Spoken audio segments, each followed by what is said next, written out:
वापस स्वागत है आपका इस शो में जिसका नाम है द बड़ा भारत शो। ऐसे कई लोग जिन्होंने भारत को बड़ा भारत बनाया, ऐसे ही कई बहुमूल रत्नों की खोज में हम निकल पड़े हैं। ये कुछ अलग है कहानियां, इनकी इंस्पिरेशन की है बहुत बड़ी निशानियां। India global brand ambassador Bharat की है ये शान। जिस लिटिल जीनियस से आपको मिलाएंगे वो कर देगा आपको हैरान। अमूमन क्या होता है, हर बच्चे का कोई हीरो होता है, पर यह अपने आप में एक ऐसा बच्चा है जो सारे बच्चों का एक बच्चा ही हीरो बन चुका है।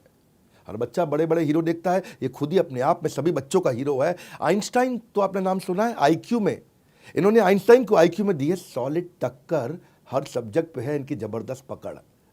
आइंस्टाइन का आईक्यू एक्चुअली 160 था और इनका भी आईक्यू 150 है।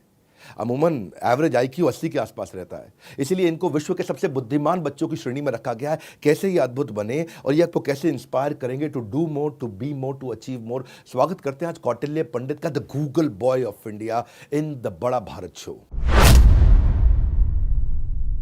तो स्वागत है आपका कौटिल्य आज द बड़ा भारत शो में।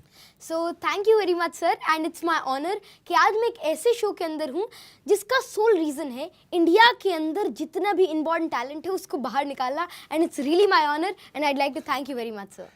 मैंने आपके लिए शुरुआत ही ऐसे करी कि बच्चों के हीरो होते हैं और आप एक बच्चा होते हुए इतना बड़ा हीरो बने। आपके बचपन के मैंने बहुत वीडियोस देखे, बहुत प्यारे वीडियोस थे आपके, और आपको उठा करके कुर्सी पे बिठा देते थे और कुछ ज्योग्राफी के बड़े क्वेश्चंस आप लिया करते थे। तो क्वेश्चन आंसर तो लोगों ने आपके साथ बहुत किए। कौन बनेगा करोड़पति में आके बहुत फेमस हुए, आप इसरो में भी गए और आप अब्दुल कलाम जी से मिले, बहुत सारे आपको अवार्ड्स मिले।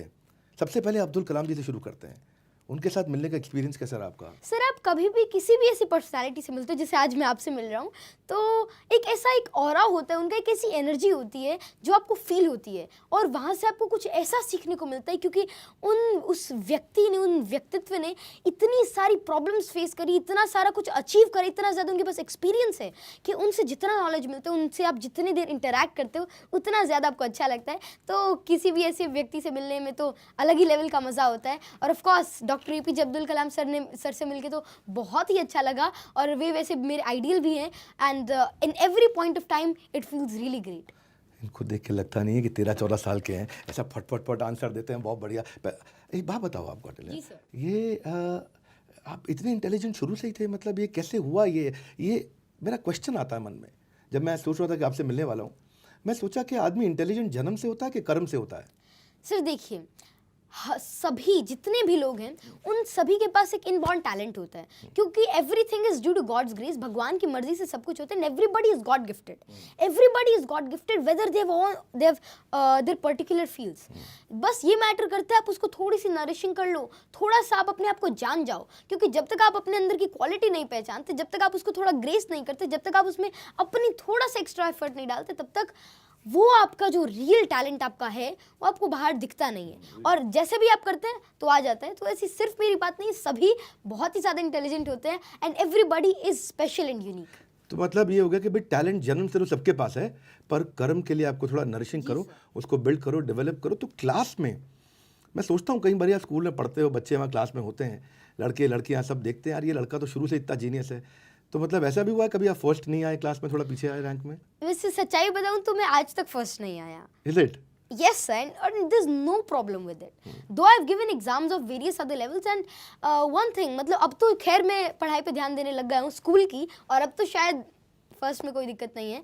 लेकिन हाँ, जब 7 तक तो या 6, 7, 8 तक तो पापा मम्मा ने कभी पूछा ही नहीं कि कितने मार्क्स आए हैं, नेवर एवर। आई थिंक आप नॉलेज बिल्ड करते रहे। हाँ सर, क्योंकि मार्क्स का एक सेट सिलेबस होता है, and that doesn't define your inborn intellect, that doesn't define your knowledge, and everything that you can get is from जब आप ज़्यादा चीज़ों को देखते हो, जब आप ज़्यादा चीज़ों को ग्रैस्प करते हो छोटी एज में, तो आपके लाइफ के लिए भी हर तरीके से आपके लिए बहुत ज़्यादा हेल्पफुल होती है।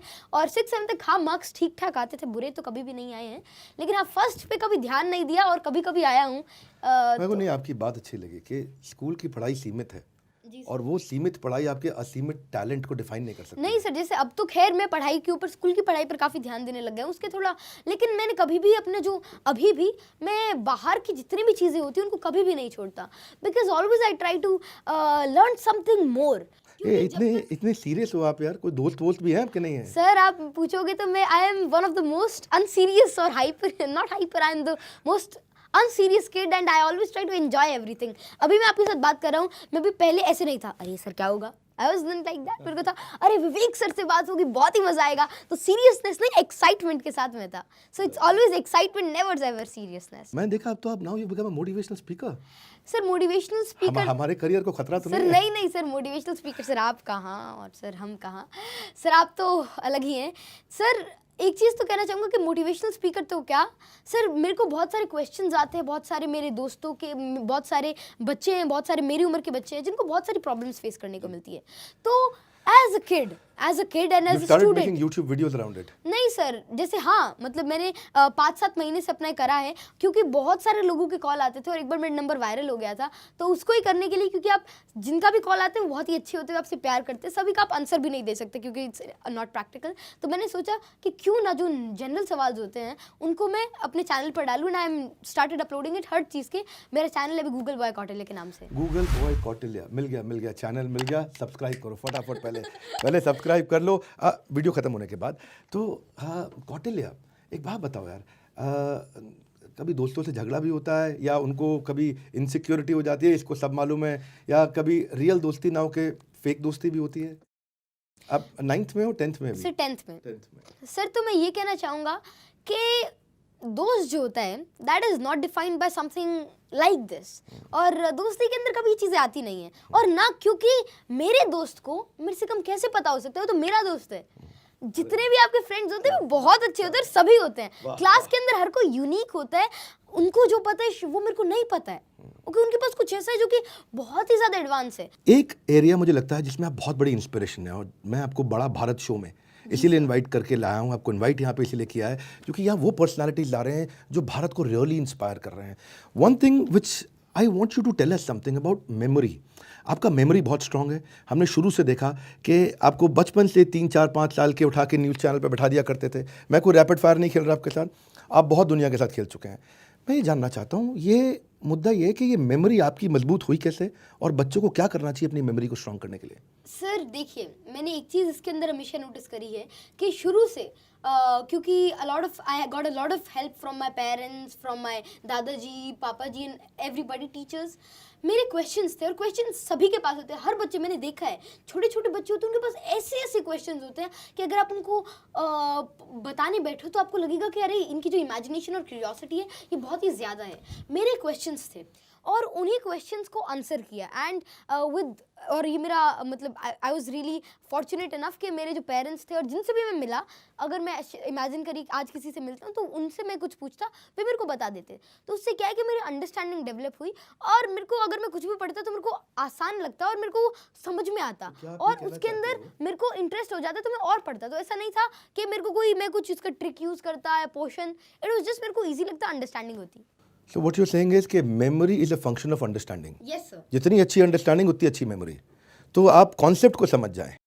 हाँ, मैंने आपका कोई फॉर्मूला भी अभी सुना था रिसेंटली कि आप डिटेल में जाते हैं, उससे पहले आप कॉन्सेप्ट, कॉन्टेक्स्ट, कंटेंट, तो ये मतलब CCD. Yes sir. तो ये मतलब मैंने एक तरीके से सोचा, और मैंने खुद इसको अप्लाई करता हूँ, और मैंने कई जगह से इसको देखा है. इसको मैंने प्रैक्टिकली अप्लाई. क्या होता है CCD? सर देखिए, सबसे पहले अगर हमको कोई चीज़ करनी है, कोई भी चीज़, इट इज़ नॉट डिपेंडेंट कि आप इसको पढ़ाई के वे में या किसी भी चीज़ के में, तो जनरली प्रॉब्लम्स कब आती है. फॉर एग्जांपल आपको कोई हिस्ट्री की कोई चीज़ याद करनी है, कई बच्चों को हिस्ट्री डिफिकल्ट लगती है.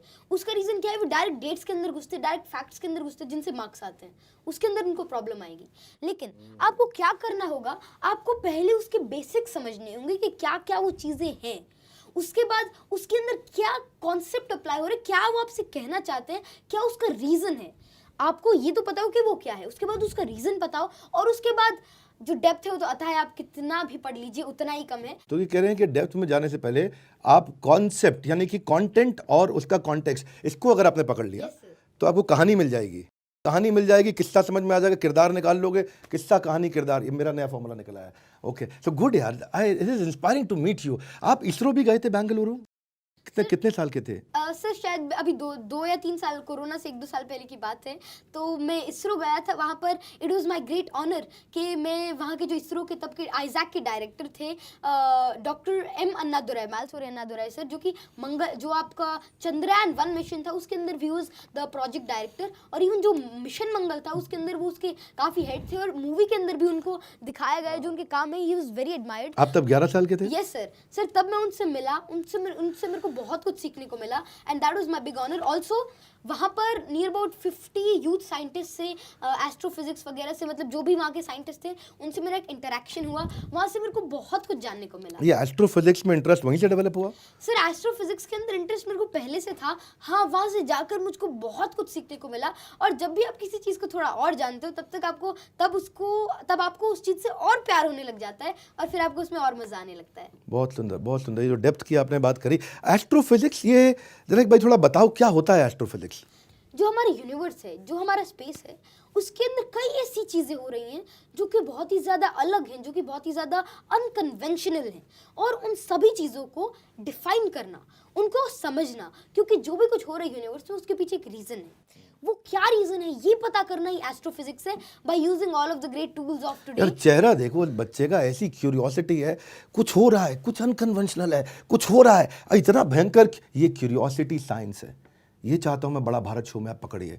ये क्यूरियोसिटी जिसकी बात शुरू करी आज कौटिल्य ने, ये क्यूरियोसिटी जिसके अंदर है, जो पैशनेटली क्यूरियस है, उसकी लर्नेबिलिटी का कर्व सबसे ऊंचा होता है। बचपन कैसा रहा आपका? मतलब डांट पड़ती थी, मार पड़ती थी, कभी गुस्सा खाते थे पेरेंट्स, या हमेशा आपको इनकरेज किया उन्होंने? तो कैसा आपका चाइल्डहुड कैसा रहा पेरेंट्स के साथ? सर मेरा चाइल्डहुड कैसा रहा ये तो मैं कहना चाहूँगा कि अभी भी मेरा चाइल्डहुड ही चल रहा है, और बहुत ही अच्छा है, कोई प्रॉब्लम नहीं है। मानना हाँ, कितना मुश्किल है। नहीं, डांट भी पड़ती है, पिटाई भी हो जाती है, कॉमनली हो जाती है, कोई प्रॉब्लम नहीं है, लेकिन हाँ प्यार भी उससे ज़्यादा है। और सबसे बड़ी बात है कि अभी मैं 14 ईयर्स का हूँ, और अभी भी मैं अपने पापा जी के गले लग के सोता हूँ, और मेरे को बहुत ही अच्छा लगता है। तो ऐसी कोई बात नहीं है। हाँ, अगर आप कुछ गलत करते हो, अगर आप थोड़ा वो, तो थोड़ी बहुत डांट या समझनी तो ज़रूरी है, क्योंकि आजकल के बच्चों को डांट मार नहीं पड़ती, आपको क्या लगता है पढ़नी चाहिए कि नहीं? सर देखिए, आपको बच्चों को ये नहीं पता होता, या फिर किसी को भी जो जनरल आजकल का है, कि उनके वेल विशर्स कौन है। पेरेंट्स बहुत ही बड़े वेल विशर्स होते हैं, उनके सपने आपके लिए, हाँ, वे आपके लिए सबसे अच्छा चाहते हैं। अगर इमेजिन करिए आपको कुछ और बने और वे आपको कुछ और कहते हैं, तो हाँ, वो आपकी बात को डिफाइन नहीं करते, लेकिन वो आपके लिए बेस्ट चाहते हैं। हाँ, आप उसके अंदर अच्छे हो नहीं, वो अलग बात है। तो parents always look for your best, और अगर वे कुछ ठीक कहते हैं तो उसको सुनो, क्योंकि उनके पास एक एक्सपीरियंस है, और उनके पास कुछ ऐसी चीज़ें हैं जो आपको बहुत हेल्प करने वाली हैं। और जब तक आपके पास डांट नहीं लगती, जब तक आपके ऊपर थोड़ी मार नहीं लगती, तब तक आप उस लेवल पर नहीं पहुंच पाते।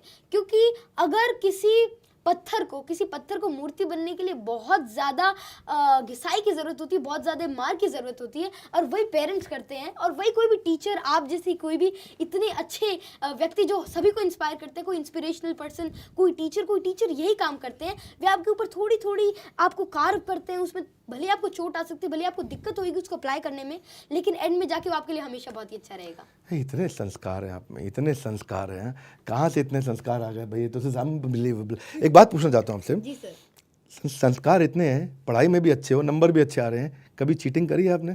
सर चीटिंग तो शायद करी नहीं है अब तक, ऐसा तो लगता है, क्योंकि चीटिंग ये चीज़ होती है, चीटिंग आप किससे कर रहे हैं, वो आपको पता होना चाहिए। अगर आप चीटिंग खुद से कर रहे हैं तो खुद से क्यों चीटिंग कर रहे हो, पहली बात तो ये है।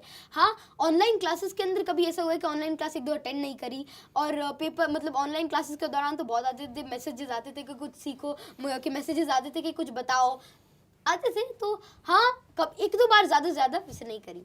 आपसे पहले मैं अभी पीछे आनंद कुमार जी से भी मिला, जी सर। सुपर 30 वाले, वो भी मैथमेटिक्स के चैंपियन, आप भी मैथमेटिक्स के चैंपियन। अभी 10th में आए नहीं आप, मैं सुना RD शर्मा 12th के ट्रिग्नोमेट्री वो सब सॉल्व कर दिया, यूट्यूब चैनल पे अपने IIT JEE की पूरी उसका एग्ज़ाम आपने वहाँ क्रैक करके दिखा दिया। तो ये मैथमेटिक्स से इतना प्यार, मेरे को तो इंटीग्रेशन और डिफरेंशिएशन वो मेरी जान खा गया था। वो 32 नंबर मैं ज़िंदगी में नहीं भूल सकता। 4 सब्जेक्ट में जितना मैंने टाइम लगाया उतना वो 32 नंबर इंटीग्रेशन डिफरेंशिएशन पर लगाया।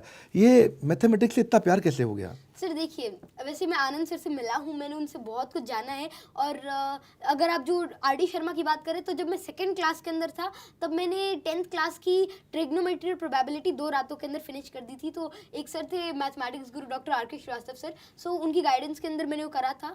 और मैथमेटिक्स मैथमेटिक्स क्या है? Mathematics is pure knowledge, it is application. Physics is application of mathematics, but mathematics is application of knowledge and logic. तो मैथमेटिक्स क्या है? अगर आपको कुछ अच्छा लगता है, अगर आपको कुछ सीखना है तो, और अगर ज़रूरी नहीं कि अगर आपका मैथ्स अच्छा तो आप मतलब किसी चीज़ में अच्छे हैं, लेकिन अगर आपको कुछ एप्लीकेशन को देखना है तो उसका तो प्योर सिंपल चीज़ मैथ्स है. एक चीज़ मैंने देखी कि आपके पेरेंट्स, आपके फादर, आपके ग्रैंडफादर सब एजुकेशन बैकग्राउंड से आते हैं, लेकिन उनका अंग्रेज़ी अच्छा नहीं था. आपने बहुत तेज अंग्रेज़ी सीखा, फट फट फट. ये कैसे सीखा आपने? सर वैसे तो इंग्लिश जो है दैट्स जस्ट मेयर लैंग्वेज.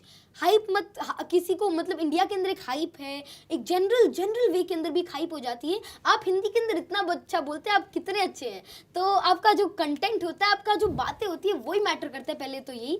हाँ, इंग्लिश मैंने कैसे सीखी तो एक जनरल में, मतलब गांव के अंदर रहता था, कोई ज़्यादा सिनेरियो नहीं था. तो एक बहुत ही इंपॉर्टेंट चीज़, जितने भी लोग सुन रहे हैं उनके लिए स्पेशली, अगर आपको इस चीज़ में दिक्कत आती है तो इस टिप को अगर आप फॉलो करते हैं तो आप इंग्लिश का किसी भी चीज़ को, किसी भी लैंग्वेज को इजीली समझ पाओगे. गर्मियों के छुट्टियों के दिन थे, हमको बहुत सारी हम पापा ने कहा 5-7 दिन के अंदर हमारी इंग्लिश अच्छी हो गई थी, फ्लुएंसी आ गई थी. आप ग्रामर ठीक कर सकते हो, फ्लुएंसी कैसे आई? तो मैंने ये करा, पापा जी ने ये काम कि आज जो भी तुमने किया, आज जो भी तुमने किया, तुमने खेला कूदा, कुछ भी करा, मौज मस्ती करी, क्रिकेट खेले, जो भी कुछ हुआ अब से अब तक, उसको एक्सप्लेन करो अपने शब्दों के अंदर. इंग्लिश हिंदी बाद में आएगी, अपने शब्दों के अंदर. फिर क्या होगा? आप एक्सप्रेस करना आ गया आपको. सबसे बड़ी बात है, आप अपने आप को एक्सप्रेस कर लीजिए, उसके बाद लैंग्वेज तो आपकी चेंज हो जाएगी. ऐसे ऐसे धीरे धीरे कुछ दिक्कतें आई, ग्रामेटिकल एरर्स आई, कोई बहुत सारी प्रॉब्लम्स आई, उनको इग्नोर करो, वो धीरे धीरे टाइम के साथ ठीक हो जाएंगी. लेकिन जो आपकी स्पीच ऑफ एक्सप्रेशन है, बोलने की जो अपने आप को एक्सप्रेस करने का जो तरीका है, अगर आपके पास वो आ जाता है तो सारी चीज़ें ईजिली हो जाती हैं. फिर उसके बाद उसी को इंग्लिश में कन्वर्ट कर दिया. शुरू में एरर्स आई, प्रॉब्लम्स हुई, थोड़ा गलत प्रोनाउंसिएशन, उसको इग्नोर करो, धीरे धीरे टाइम के साथ हो जाएगी. लेकिन आप पहले बोल दिया तो सब कुछ हो जाएगा. इतने कम उम्र में आपने इतना कुछ किया, क्या कभी कोई ऐसा पल आया आपको थोड़ा घमंड भी आया हो? नहीं, बच्चों को आजकल स्टडी टिप्स चाहिए, तो अगर एक टिप देना चाहो सबसे सॉलिड वाला, जिससे उसका गेम चेंज होए, तो वो क्या होगा? मैंने सुना आपसे स्वामी शंकराचार्य जी ने पूछा था आपसे कि 3 वरदान मांगो, आप यहाँ आए हो, तो आपने क्या 3 चीजें मांगी?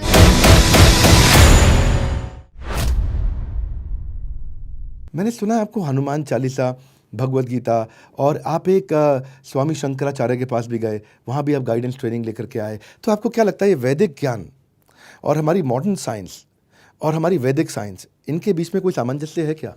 सर मैं यही कहना चाहूँगा इस बात पे तो कि जो हमारी एंशियंट साइंसेस हैं, स्पेशली अगर मैं वेदों के बारे में बात करूँ, तो वहाँ पर जो एप्लीकेशंस हैं, क्या वेद पढ़ पाए अभी तक? कुछ वेद पढ़े आपने? नहीं, वेद तो अभी पढ़ने हैं, वो तो अल्टीमेट गोल है लाइफ का, और अभी तक उतनी हिम्मत नहीं, क्योंकि वेद इतनी बड़ी चीज़ है, उनको पढ़ने के लिए पहले एक इनिशियल नॉलेज करूँगा, क्योंकि वेद तो. पर भगवत गीता पढ़ी है आपने? ये भगवत गीता तो आपको याद भी है? हाँ, कुछ पार्ट उसका याद है, भगवत गीता जी का कुछ पार्ट मेरे को याद है. तो यही इस बात में तो है कि वैदिक साइंस बहुत ही ज़्यादा प्योर है, पायस है.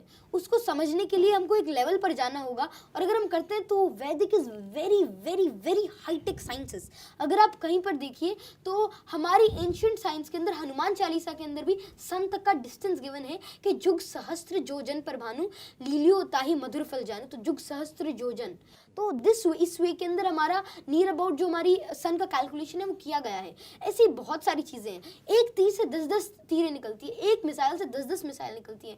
वो कुछ थोड़ा सा घुमा फिरा के थोड़े से अलग वे के अंदर वो रिप्रेजेंटेड है. अगर हम उसको वैसे समझते हैं तो ऐसे है. हाँ, जितने भी एंशिएंट स्क्रिप्चर्स होते हैं वो बहुत ही ज़्यादा पायस होते हैं. हमारे की तो बात ही अलग है, लेकिन हर उसके अंदर, ऐसे मैं सभी के लिए कहना चाहूँगा, जिसके अगर आप जो एल्जेब्रा है दैट इज़ गिवन बाय अरेबिक्स, तो उनका भी बहुत बड़ा रोल है, सभी का रोल है. हाँ, वैदिक साइंस क्योंकि सबसे ज़्यादा पुरानी है, इसलिए उसकी जो वैरायटी वो सबसे ज़्यादा है. लवली यार, लवली. हाँ, क्या बहुत स्पीड से बोलते हैं यार ये. मेरे को लगता है ये ही इज अ कंटेंटप्रेन्योर आल्सो. आपके अंदर से कंटेंट ऐसा निकलता है, इतना बढ़िया बढ़िया. तो आपने जो हनुमान चालीसा से भी बताया, और आप काफ़ी कविताएं भी पढ़ते रहे. भगवत गीता में आपको कोई श्लोक इंस्पायर करता है? जी सर, भगवत गीता के अंदर जो 15वां अध्याय है, उसका एक श्लोक है कि ऊर्ध्वमूलम अधः शाखम अश्वत्थम प्राहुरव्यम छंदांसि यस्य पर्णानि यस्तम वेद स वेदवित्. ये 15वां अध्याय शुरू होता है यहाँ हाँ, से. जो इसका पहला श्लोक है, तो इसका मतलब ये होता है, defines what is universe, it defines what is knowledge. तो ये श्लोक मेरे को बहुत ही अच्छा लगता है, और इसको मेरे मेरे गुरुजी हैं, गुरुजी क्या कहूँ, मेरे एवरीथिंग इज ऑफ माइंड, सो स्वामी श्री अविमुक्तेश्वर आनंद सरस्वती जी महाराज, तो वे मेरे आध्यात्मिक गुरु हैं। तो उन्होंने मेरे को इसका मतलब समझाया था, और जैसे ही मैंने उसको समझा, जैसे ही मैंने उसको सुना, तब से इसके ऊपर एक अलग सी वो बैठ गई, क्योंकि of course that is my field. और उसको रिलेशन के अंदर एक one of the best veg के अंदर इसको समझाया है कि क्या यूनिवर्स है, और दैट डेफिनेशन ऑलवेज स्ट्राइक्स मी। ये आपका इतना अमेजिंग फोकस है, कभी डिस्ट्रैक्टेड नहीं लगते आप। मैं आपको बात करते करते आपके कैरेक्टर को, आपकी पर्सनालिटी को समझ रहा हूँ कि अगर मैं डिफाइन कर सकूँ कि एक बच्चे के लिए क्या क्या चीज़ें इंस्पिरेशन निकल सकती हैं इससे। वीडियो बहुत काम का रहने वाला है आपके लिए, कि क्या क्या चीज़ें इसमें से, इतने कम उम्र में आपने इतना कुछ किया। क्या कभी कोई ऐसा पल आया आपको कि आपको थोड़ा घमंड भी आया हो, यार अब तो सर देखिए, सर घमंड आना होता है, लेकिन मेरे को पता है कि घमंड आए नहीं, क्योंकि मेरे पापा, मेरे ऊपर मेरे मम्मा पापा हैं या दादाजी वगैरह हैं। घमंड आएगा तो थप्पड़ आ जाएगा, कोई प्रॉब्लम नहीं है। तो उसके बाद तो मैं सेफ हूँ, मेरे को कोई टेंशन नहीं है उसकी। आए भी गा तो ठीक हो जाएगा, मेरे को उसकी कोई टेंशन नहीं है, क्योंकि घमंड आएगा तो प्रॉब्लम्स आएंगी, लेकिन अभी मेरे को उसकी कोई टेंशन नहीं, क्योंकि ऊपर है, ऊपर वाला सब ठीक कर देगा। तो ये है, और बचपन से ही घमंड के ऊपर तो काफ़ी कुछ बताया है। एक कविता है, एक कविता का एक अंश है कि रावण हो या दुर्योधन हो, रावण हो या दुर्योधन हो, हिटलर हो या मुसोलिनी, उसका मान मिला मिट्टी में जिसको भी अभिमान हो गया। तो जब रावण जैसे व्यक्तित्व को अभिमान की वजह से ऐसा हाल हो सकता है, तो हम क्या हैं? इतनी विनम्रता आई कहाँ से? इसका क्या चक्कर क्या है? मतलब आप कैसे इतने हम्बल हो गए? हम्बल एक चीज़ तो है कि जितना ज़्यादा पढ़ते हैं उतना ज़्यादा हम्बल होते हैं, और अभी हम्बलनेस तो मेरी कुछ भी नहीं है, क्योंकि मैंने देखा है, जब मैं doctor APJ Abdul Kalam sir से मिला, तब मैंने उनके हम्बलनेस को ऑब्जर्व किया, और वो हम्बलनेस शायद ही, मतलब मैंने लोगों के अंदर ऑब्जर्व करी, लेकिन बहुत रेयरली, क्योंकि उनके पास एक ऐसा नॉलेज है, उन्होंने हर फील्ड के अंदर पढ़ा है, सिर्फ साइंस वगैरह के अंदर नहीं, उन्होंने लाइफ को समझा है। तो जैसे जैसे आपको थोड़ा बहुत बढ़ता जाता है, जैसे आप कितने हम्बल हैं, उसका रीज़न ये है कि आपने इतना कुछ गेन करा है, क्योंकि जैसे जैसे आप चीज़ों को गेन करते हो, वैसे वैसे आपको पता चलता है कि अभी तो हमको कुछ भी नहीं पता है, क्योंकि हर चीज़ एंडलेस है। तो जैसे जैसे अगर आप एक कुएं के अंदर हो और उसके मेंढक हो, तो आपको लगता है कि अरे मेरे को तो बहुत अच्छा कुछ आता है, आप अपने तुरम खान बने रहते हो। लेकिन जैसे ही आप आउटर वर्ल्ड को ऑब्जर्व करते हो, थोड़ा सीखते हो, तब आपको रियलिटी का पता चलता है। और ये जितनी सबसे बड़ी बात है कि जितना ज़्यादा कोई गेन करेगा, उतना ज़्यादा वो हम्बल होगा, क्योंकि उसको पता है कि अभी बहुत कुछ अचीव करना बाकी है।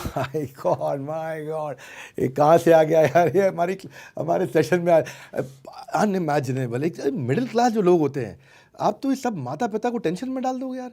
वो बेचारे जो माँ बाप देख रहे होंगे, वो तो अपने बच्चे को लेकर चप्पल मारेंगे, देख उसको, देख। तो ये क्या आपको लगता है आप आजू बाजू के बच्चों के जीवन में प्रेशर क्रिएट कर देते हो? नहीं, जो भी ऐसा सोच रहे हो, प्लीज भैया टेंशन नहीं लेने की बात है, ऐसा नहीं है। एक चीज़ तो है, देखिए, सभी गलतियाँ करते हैं, सभी शरारत करते हैं, मैं करता हूँ, कोई प्रॉब्लम नहीं है। आपको क्या है, आप अपने आप को थोड़ा सा सीख लो। और आई am not a ideal case, nobody is ideal, दो देयर आर सम पीपल। अगर आप उनको देखिए, अगर आप राम जी के जीवन को देखिए, भगवान श्री राम के जीवन को देखते, तो वो आइडियल केस है, और उनको देखो तब आपको लगता है। तो अगर हम ऐसे देखें, तो जो भी कोई रामचरितमानस पढ़ता है, तो उनको लगना चाहिए कि नहीं, लेकिन हाँ, सभी अलग होते हैं, सभी कोई किसी फील्ड में अच्छा, कोई किसी में, किसी का नेचर वैसा। आपको बस ये करना है, अगर आप ठीक पाथ के अंदर हैं, अगर आप अभी तक आपके अंदर ज़्यादा प्रॉब्लम्स नहीं है, तो आप अच्छे हैं, कोई प्रॉब्लम नहीं है। आपको किसी से कंपेयर नहीं होना है। आपको ये नहीं देखना कि अगर मैं से बोल रहा हूँ, अगर आप इतने अच्छे स्पीकर हैं और अगर कोई नहीं है, तो उसको टेंशन लेने की बात नहीं है। आप उनसे इंस्पायर होइए, आप सर से इंस्पायर होइए, आप किसी से इंस्पायर होइए, लेकिन आप कंपेयर मत कीजिए, क्योंकि आप उनसे बहुत बड़े भी हो सकते हैं किसी और फील्ड के अंदर। बहुत खूब, बहुत खूब, आपके लिए बनाया, बहुत खूब, जबरदस्त। कंपेयर, कंप्लेन, क्रिटिसाइज नहीं करने का है, आपको रिकग्नाइज, रिफॉर्म, रेक्टिफाई करना है। देखो आप किस में अच्छे हो और उसमें आगे बढ़ना है। क्या मतलब इतना अमेजिंग नॉलेज। मुझे नहीं लगता ये 14 साल का, 114 साल से ज़्यादा का लगता है मेरे को। तो कौटिल्य, बचपन से ही आपने स्टैंडर्ड इतना अपना हाई कर लिया। 3 साल, 4 साल, 5 साल वो आकर के टेलीविज़न पे पहले अमिताभ बच्चन जी के साथ में, और इधर उधर सब, तो सबकी आपसे एक्सपेक्टेशन ही कौटिल्य है भाई, ये तो कौटिल्य है। अच्छा, इतना ग्लैमर भी हो गया, स्टारडम भी हो गया, तो आपको नहीं लगा यार ये इसके बिना वाली लाइफ तो मैं देख ही नहीं पाया, मतलब यार मेरी लाइफ सिंपल नहीं रह गई, और मेरे से इतना एक्सपेक्ट करते हैं, तो प्रेशर भी होता है। सर मेरी लाइफ कहाँ सिंपल नहीं है सर। मैं तो देखिए आपको कई सारी चीज़ें, इसको मैं ऐसे नहीं ले रहा, I am not taking this in this way, क्योंकि हर चीज़ के दो पहलू होते हैं। Like there are two faces of a coin. मैं ऐसे देख रहा हूँ कि उसकी वजह से आज मेरे को ये इतना बड़ा ऑनर है कि मैं आपसे बात करने को मिल रहा है, मेरे को आपसे इतना कुछ सीखने को मिल रहा है, तो मैं उस वे के अंदर देखता हूँ। और हाँ, अगर बात प्रेशर वगैरह की आती है तो प्रेशर बिल्कुल भी नहीं है, क्योंकि I always adjust my self, कोई प्रॉब्लम नहीं है। जैसे कि लॉकडाउन के पहले 2 महीने मैंने बुक का एक भी पेज खोल के नहीं देखा। No problem. मैंने पापा जी के साथ सुबह से शाम तक क्रिकेट खेली और रात को मजे करके रात तक 2-2 बजे तक टीवी देख के सोए, कोई प्रॉब्लम नहीं। फुल एंजॉय किया, अलग अलग चीजें करी। फिल्में देखते हो आप? हाँ, पापा जी के साथ रात को देखते हैं। कौन सी फिल्म पसंद है आपको, किसकी? मेरे को जैसे जो मेरे फेवरेट एक्टर है ही Salman Khan, but I like a lot of films and I have a lot of films in my bunch, तो मेरे को कई सारी अच्छी लगती है। तो उसके बाद मैंने क्या करा, मैंने 1 हफ्ते के अंदर अपनी 9th और 10th की साइंस कंप्लीट कर दी। मैंने हिस्ट्री, इंडियन हिस्ट्री का एक बार बेसिक पूरा 1 दिन के अंदर ले लिया। तो ऐसे मैं ये देखता हूँ कि बहुत फोकस के साथ बैठते जब भी मैं पढ़ता हूँ तब मैं पूरी जान लगा के पढ़ता हूँ। I always do something wholeheartedly. I never कि मैं मतलब आपका ध्यान कहीं और आ रहा है और अगर आप पढ़ कुछ और रहे हो कई दिनों से। ये बहुत बड़ा लेसन है।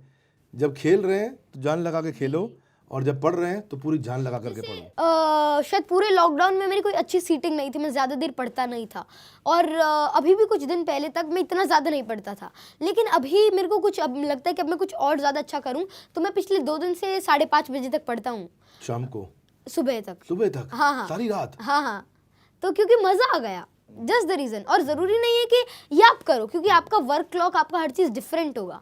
तो जब आपका मन करे, जब आपको पढ़ना है, तब आप पूरी जी जान लगा के पढ़ो। और कॉन्टिन्यूटी, किसी भी चीज़ में कॉन्टिन्यूटी को मत छोड़ना। अगर आप कर रहे हो तो भले आप इसका टाइम स्लॉट चेंज कर दो, थोड़ा सा कम कर दो, लेकिन इसको कभी छोड़ो मत। तो कॉन्टिन्यूटी के साथ मैं कर रहा हूँ, तो अभी I am aiming to do it for long time. तो यही है कि जब तक आप कर रहे हो। रुको, 2 चीज़ें मैंने पकड़ी। एक आपने बताया कि जी जान लगा के पढ़ो जब पढ़ रहे हो, और दूसरा आपने बताया कॉन्टिन्यूटी के साथ, यानी कि कंसिस्टेंसी से पढ़ो। ये टॉपिक चल ही रहा है तो मैं इसी को एक्सटेंड करता हूँ। कहीं बच्चों को आजकल स्टडी टिप्स चाहिए, एग्जाम्स भी आने वाले हैं, सब है, तो अगर एक टिप देना चाहो सबसे सॉलिड वाला, जिससे उसका गेम चेंज होए, तो वो क्या होगा? देखिए, जब भी आप किसी चीज़ को पढ़ते हैं, जब भी, तब आप क्या करो, जो मेरे को पढ़ना है उसको एक बार लिख लो। ये बहुत ही ज़्यादा इतना अच्छा तरीका है, अगर आप इसको फॉलो करते हो तो आपको बहुत हेल्प मिलने वाली है। जो भी आप टॉपिक पढ़ रहे हो उसको लिख लो, उसके सारे सब टॉपिक्स लिख दो, 4-5 सब टॉपिक होते हैं, उसके अंदर आपके जो गोल है वो लिख लो। तो आपके एक शॉर्ट गोल्स बना लिए, उन गोल्स को आप सिंपली फॉलो अप करिए और शॉर्ट गोल्स बनाइए। जैसे जैसे आप शॉर्ट गोल्स बनाते हैं वैसे वैसे जब भी वो कंप्लीट होते हैं तो आपका कॉन्फिडेंस बूस्टअप होता है। उसके बाद आपको क्या करना है, पढ़ते टाइम आपको उसका कॉन्सेप्ट एक बार समझ लो, सीसीडी वाली ट्रिक अप्लाई कर लो, कोई प्रॉब्लम नहीं आनी। क्योंकि जो बेसिक है ना हर चीज़ का, वो यही है कि आप उस चीज़ को समझ लो। क्योंकि नॉलेज पढ़ना, उसका एक रीज़न है समझना। नॉलेज हमारे सामने क्यों है इतना सारा, क्योंकि हम उसको समझ सकते हैं, हमको उसका रीज़न रटना नहीं है। तो अगर यही बेसिक है, उसको समझो, वो वाली ट्रिक अप्लाई करो, थोड़ी बहुत ऐसी चीज़ें करो, आपको कोई भी एग्जाम मुश्किल नहीं होने वाला। बहुत बढ़िया गेम चेंज किया है आपने, मज़ा आ गया। मेरे को उनका पर्सनालिटी समझ में आ गया। ये पूरा पिक्चर में देखते हैं एक बार, मैं पूरा कॉन्सेप्ट थोड़ा जूम आउट करके पूरा पिक्चर ड्रॉ कर लिया, कॉन्सेप्ट समझ लिया, पिक्चर को समझ लिया, उसके बाद अंदर डेप्थ में जाना होता है। वही है इनका सीसीडी। ये वाला सेक्शन ना काट करके वीडियो का सबको पहुंचा दो भैया।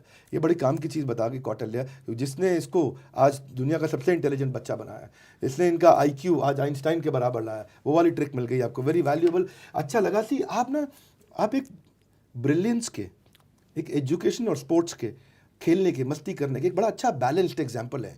तो आपका स्टूडेंट लाइफ, स्टडी लाइफ और स्पोर्ट्स लाइफ, मुझे सब कुछ नज़र आ रहा है। तो इसको करते कैसे हो? जब आप एक चीज़ में बहुत घुल जाते हो तो फिर वापस कैसे आते हो उससे? मतलब मेरा क्वेश्चन आपका डे शेड्यूल को लेकर के है। क्या एक इंटेलिजेंट बच्चे का डे कुछ अलग शेड्यूल होता है क्या? सर, मैं पूरे दिन खेल सकता हूँ, मैं पूरे दिन पढ़ सकता हूँ। इसका रीज़न ये कि जो भी मैं करता हूँ मैं पूरे मन से करता हूँ, बस यही रीज़न है। फिर इंटेलिजेंट बच्चे का शेड्यूल क्यों अलग होगा? हम अलग थोड़ी ना, हम सभी वैसे ही हैं, एक जैसे हैं। बस अगर कोई इंटेलिजेंट है, अगर किसी का उसमें मन लगता है तो उसको थोड़ा ज्यादा एक्सटेंड करते हैं। मेरी एक और परेशानी है जी सर, अभी आपकी उम्र के बच्चे वीडियो गेम में लग गए हैं। ये मेरे साथ यहाँ कैमरामैन पीछे खड़ा था, ये पगला गया, इतना वीडियो गेम खेलता है। और ये वीडियो गेम में इतना ज़्यादा घुस गए हैं कि पूरी जान लगा देते हैं उसके अंदर। अच्छा, वो भी आपकी तरह पूरी जान लगा रहे हैं, और इतनी जान लगा दिया वीडियो गेम में कि जितना तनख्वाह लेता है उसमें अंदर कूपन खरीदने के लिए, सब खरीदने के लिए उसी में खर्च कर देता है। तो इनका क्या किया जाए? सर देखिए, अब मैं 14 साल का हूँ, ना मेरे पास फ़ोन है, ना मैं कोई वीडियो गेम खेलता हूँ। नहीं, कोई भी नहीं। फ़ोन भी नहीं है? फ़ोन नहीं है। तो एक सिंपल सी बात है, देखिए, एक सिंपल सी, स्पेशली फॉर पेरेंट्स, और ये मेरे पापा जी भी कहते हैं और ये मेरे को बहुत ही अच्छी लगी बात। अगर कोई बच्चा बीमार हो जाए तो आप उसको रसगुल्ले थोड़ी ना खिलाते हो या जलेबियाँ खिलाते हो, नहीं खिलाते। तो आप उसको थोड़े इंजेक्शन देते, थोड़ी दवाइयाँ देते, उसमें दर्द होता है, थोड़ी कड़वी लगती हैं। ऐसे ही अगर कोई गलत दिशा में, अगर कोई ज़्यादा वीडियो गेम्स खेलता है, देखिए वीडियो गेम से अच्छे बाहर की लाइफ, आप स्पोर्ट्स करिए, नो प्रॉब्लम। अगर आप फ़ोन भी यूज़ करते हैं तो थोड़ी इन्फॉर्मेशन के लिए करिए। अगर आप डिस्ट्रैक्ट हो रहे हैं तो आपको क्यों ज़रूरी है डिस्ट्रैक्ट होना? अगर आप कहोगे कि छोटे बच्चे हैं, खाना नहीं खाते और फ़ोन चलाते, अगर फ़ोन ना दो तो खाना नहीं खाते, बहुत सारे केसेस होते हैं। तो देखिए, बिल्कुल पकड़ लिया। इसका एक सिंपल सा तरीका है, आप फ़ोन ना दो, खाना तो खाना है, आप उससे क्यों कर रहे हो? आपको थोड़ा सा स्ट्रिक्ट होना पड़ेगा। Strict in the sense, phone is not good, this is the simple and sole trick. इसलिए मेरे पास नहीं है, and there is no problem. I enjoy everything, कोई प्रॉब्लम नहीं। मैं कितनी भी देर स्पोर्ट्स खेलता हूँ, मैं देखता हूँ कि बच्चे पार्क के अंदर आते ही नहीं है। क्यों नहीं आते? जब बाहर की लाइफ इतनी ज्यादा अच्छी है, जब बाहर इतना कुछ एक्सप्लोर करने के लिए, तो आप क्यों सोशल मीडिया के अंदर, आप क्यों एक वर्चुअल गेम के अंदर अपना पूरा माइंड फोकस कर रहे हो? आप बिल्कुल वीडियो गेम नहीं खेला आपने? सर बिल्कुल भी नहीं। This is unimaginable. हाँ, ये सर फोन है ही नहीं। हाँ। सर फोन पेरेंट्स ने दिया ही नहीं, और उन्होंने कहा, एंड आई आल्सो फाइंड, मेरे को फोन अब अच्छा ही नहीं लगता इतना। आप इंफॉर्मेशन सोर्स के लिए भी आप जितना चाहिए उतना तो ठीक है, क्योंकि फ़ोन के कई बहुत सारी अच्छाइयाँ भी हैं, लेकिन जब डिस्ट्रैक्शंस आ जाते हैं तो आपको थोड़ा स्ट्रिक्ट होना पड़ेगा। ये कोई बड़ी बात नहीं है, इसमें आपको लगेगा कि अरे नहीं, अगर मैं प्रॉब्लम हो जाऊंगा, अगर मैं फ़ोन नहीं दूँ तो बच्चे तो रिवॉल्यूशनाइज हो जाएंगे, रिवॉल्यूशन करेंगे, ऐसी कोई दिक्कत नहीं है। थोड़ी सी प्रॉब्लम आएगी, थोड़े से गुस्सा होंगे, मतलब अगर लगाना पड़े तो एक आधा लगा देना, कोई प्रॉब्लम नहीं। लगाने से डरते क्यों हैं? नहीं लगा दे, मतलब। हाँ, अच्छा, हाँ, सच में कोई प्रॉब्लम नहीं। रियलिटी ये है, सुनने में थोड़ी हार्श लगे वो कोई नहीं, लेकिन असलियत में ऐसा ही होता है। स्ट्रिक्ट होना चाहिए। हाँ, थोड़ा सा, ज्यादा नहीं, थोड़ा सा। एक और चीज़ होती है, अगर आप ज़्यादा फ़ोन देते तो एक कई बार स्टेज पर आ जाते हैं कि उनकी आई साइट बहुत ज़्यादा वीक होती है। तो कुछ भी नहीं, कई बच्चे वीडियो गेम्स के बिना डिप्रेस्ड हो जाते हैं, कई डिप्रेशन के अंदर आ जाते हैं, कई को बहुत सारी प्रॉब्लम हो जाती है, एडिक्शन आ जाती है, और addiction is very very very bad. तो एडिक्शन से बच के रहो। बाकी सारी चीज़ें हाँ 15-20 मिनट खेलना है, क्योंकि मना करोगे तो आप मेरे को गुस्सा आओगे, तो खेल लो 15-20 मिनट। वेरी गुड है। अगर कंप्लीटली मना हो गया तो कहेंगे, तो बाद में कहेंगे कौटिल्य ने मना करवा दी। तो नहीं, 15-20 मिनट खेलो, एडिक्ट मत हो, बस इतना ध्यान रखो। कूपन कोड क्या नया है उस सारे टाइम उसको मत देखो। 15 मिनट खेलना है, खेलो, एंजॉय कर लो, लेकिन क्लास के अंदर पढ़ते वक्त, स्पोर्ट्स में खेलते वक्त ये मत चेक करो कि कल क्या कूपन आने वाला है, कल क्या गेम आने वाला है, कल क्या वर्जन आने वाला है। मत सोचो, बाहर में मत सोचो, जब खेल रहे हो खेल लो, नो प्रॉब्लम। जो गूगल बॉय का मतलब हो गया कि भाई जिसके पास इतना रिजर्वायर ऑफ नॉलेज हो, आपको आध्यात्मिकता का भी बहुत अच्छा रिजर्वायर है आपके पास नॉलेज का। मैंने सुना आपसे स्वामी शंकराचार्य जी ने पूछा था आपसे कि 3 वरदान मांगो, आप यहाँ आए हो, तो आपने क्या 3 चीज़ें मांगी? वरदान तो नहीं, इच्छा पूछी थी। इच्छा? तो हाँ, तो मतलब जब मैं गया था पहली बार काशी जी, तो उन्होंने मेरे से पूछा था, तो सबसे पहले तो मैंने उनसे सद्बुद्धि मांगी कि अगर कुछ भी हुआ तो I should always look for better thing. तो मैंने सद्बुद्धि मांगी। उसके बाद मैंने मांगा पंचजन्य शंख, क्योंकि मुझे कृष्ण जी बहुत अच्छे लगते हैं, और वे तो सभी के आइडियल है, और उनकी तो बात ही निराली है। तो उनसे इंस्पायर होकर मेरे को लगा कि मेरे को पंचजन्य शंख काफ़ी अच्छा लगा, तो मैंने उसकी कही। और तीसरी बार कहा कि मेरे को गंगा किनारे गाय के गोबर से स्नान करना है। अरे वाह, अच्छा, वेरी अनयूजुअल। हाँ, पांचजन्य शंख मांगा, ये कृष्ण का शंख होता है, और गंगा किनारे गोबर से स्नान करना, गाय के गोबर से, इसको बहुत शुद्ध माना जाता है शास्त्रों में। और तीसरी चीज़ आपने बताई कि आपने सद्बुद्धि मांगी, वेरी अनयूजुअल। और कुछ नहीं आया मन में कि कुछ मटेरियल पोजेशन मांगूं? मतलब बचपन में बच्चे जो है ना, खिलौने मांगते हैं, खेलने की चीज़ें मांगते हैं, और कुछ मांगते हैं जिससे उनको एक्साइटमेंट आए। और पर आपका इंटेलेक्ट जो है वो इतना बैलेंस्ड है, मैंने देखा है, इतना बैलेंस्ड है, इतना सोबर है कि आप कभी भी एजिटेट नहीं होते किसी भी अपनी डिज़ायर के द्वारा। तो ये कैसे हुआ? ये भी आपको लगता है शास्त्रों के ज्ञान से हुआ? सर तब तो छोटा था और शास्त्रों के ज्ञान खैर खुद नहीं पढ़ा था, लेकिन जैसे जैसे आप सिनेरियो के अंदर रहते हैं, जैसे जैसे आप लोगों से मिलते हैं, वैसा वैसा आपका थॉट्स डेवलप होते हैं, वैसा ही आपके अंदर से आपकी आवाज़ें आने लगती है। अब मैं आज आपसे मिला तो मैं अभी यहाँ से कुछ लेकर जा रहा हूँ, कुछ अच्छा और पॉजिटिव लेकर जा रहा हूँ। ऐसे ही तब तक मैं बहुत सारे लोगों से मिला, उनसे अच्छाई ली और उसी का ही शायद ये थोड़ा बहुत था। कौटिल्य पंडित को इतने सारे अवार्ड मिल चुके हैं। यहाँ हमारे हरियाणा के मुख्यमंत्री ने भारत गौरव अवार्ड मिला बाद में, उसके बाद गवर्नमेंट ऑफ यूएई ने इनको रिकग्नाइज किया, चाइल्ड प्रोडिजी। हाँ, he is a true ambassador of बड़ा भारत। ये वो व्यक्ति जिन्होंने भारत को बड़ा किया इतनी छोटी उम्र में। अब इनके पास जिम्मेदारियां भी बहुत सारी आ गई, इतनी सारी जिम्मेदारियां कैसे निभाएंगे मुझे समझ नहीं आता। और अब यहाँ ये बोल रहे हैं कि मैं किताब भी लिखना चाहता हूँ। मैंने सुना आपकी किताब बच्चों के ऊपर लिखने की इच्छा है कुछ? जी सर मैंने एक बहुत ही बड़ी प्रॉब्लम फेस तो नहीं करी, मैंने ऑब्जर्व की है। वो है communication gap, specially between parents, students, teachers. Students और पेरेंट्स और स्टूडेंट्स और टीचर्स के बीच में एक बहुत बड़ा कम्युनिकेशन गैप है और वो इरेडिकेट ईजिली हो सकता है। और उसके कई सारे तरीके मैं उसके अंदर अपनी बुक के अंदर फोकस करना चाहता हूँ। और एक चीज़ और उसके अंदर है कि देखिए मेरे साथ कम्युनिकेशन गैप नहीं है, मैं अपने पापा जी से कुछ भी कह सकता हूँ, मेरे को कोई दिक्कत नहीं है। और मेरे को उनसे डांट भी पड़ती है, उसमें भी कोई दिक्कत नहीं, क्योंकि गैप नहीं है। और उस गैप की वजह से I can actually ask for anything. अगर अभी भी मैं अपना एम चेंज करना चाहूँ या फिर अगर मेरे को अभी सोशल स्टडीज़ के अंदर जाना हो, फैशन डिज़ाइनिंग करनी है, तो पापा मना नहीं करेंगे। हाँ मेरे को अभी करना नहीं है, लेकिन वो मना नहीं करेंगे क्योंकि कम्युनिकेशन गैप नहीं है, हमने एक दूसरे को समझ रखा है। ओके, तो उसी कम्युनिकेशन गैप को इरेडिकेट करने की मैंने सोची है और उसके ही रिगार्डिंग मैं अपनी बुक लिखने वाला हूँ। शुरू कर दी किताब लिखना? हाँ, और मैं शायद इसको बहुत जल्द, क्योंकि अब मैं काफ़ी फ्री हो गया हूँ, बहुत जल्द मैं इसको लॉन्च करूँगा। और उसका अभी मैंने टाइटल सोचा है कि Gen Z not equal to Gen x.